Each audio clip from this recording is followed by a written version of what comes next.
नमस्कार मंडळी, श्री स्वामी समर्थ. आज आपण पाहूया खमंग आणि खुसखुशीत अशी कोबीची वडी.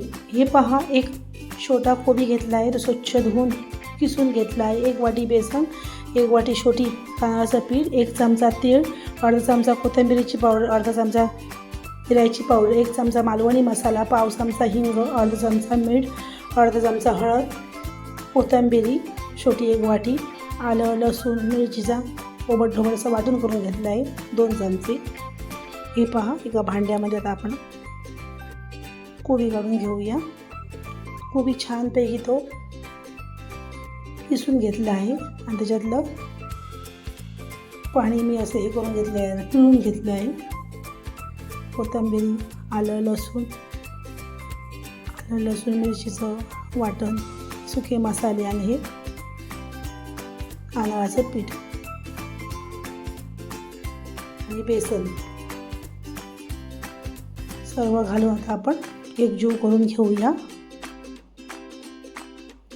ही कोबीची वडी खूप छान होते, मस्त होते. हे पहा, छानपैकीचा गोळा तयार झाला आहे. एक आळण घेतली आहे, त्याला आता आपण अर्धा चमचा तेल लावून घेऊया. छानपैकी सर्व घ्यायचं. हे पहा, मी व्हिडिओमध्ये सांगते तसं तुम्ही करा.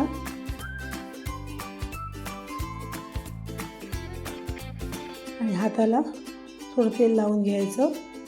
आणि आता आपण ते कोबीचं मिश्रण केलं आहे ना, हे आता थोडं हातावर घ्यायचं आणि त्याचं छानपैकी गोळा करून घ्यायचा. हे पहा, अशा पद्धतीने तुम्ही नक्की करून पहा. हे पहा, कोबीच्या मिश्रणाचे 3 असे झाले आहेत. हे गोळे तयार झाले आहेत. वरून त्याला आता आपण तीळ घालून घेऊया. हे पहा, एक टोप घेतला आहे. टोपात मी 1 ग्लास पाणी घालून घेतलं आहे. त्याच्यावरती चाळण ठेवूया. शिजायला 20 मिनटं ठेवूया. ही पहा, आपले 20 मिनटं झाली आहे. 20 मिनटामध्ये छान शिजतात. हे पहा, सुरीला अजिबात चिकटलं नाही. हे पहा,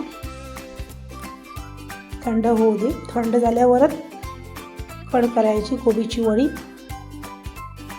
गरम गरम वडी कड करायची नाही. हे पहा,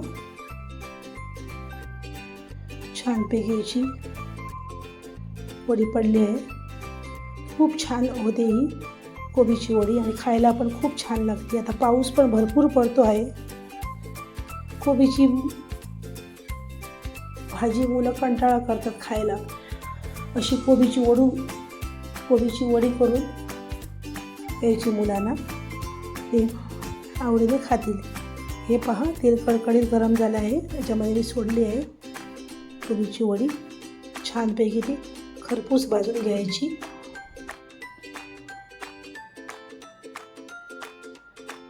पहा, आपली कोबीची वडी तयार झाली आहे. मस्त दिसत आहे. एक तुम्हाला फोडून दाखवते. ही पहा, खूप छान झाली आहे, मस्त आहे. तुम्ही पण नक्की करून पहा. व्हिडिओ आवडला असेल तर लाईक करा, शेअर करा, सपोर्ट करा. चला तर पुन्हा भेटूया अशा एक छानशा रेसिपीसह. तोपर्यंत धन्यवाद.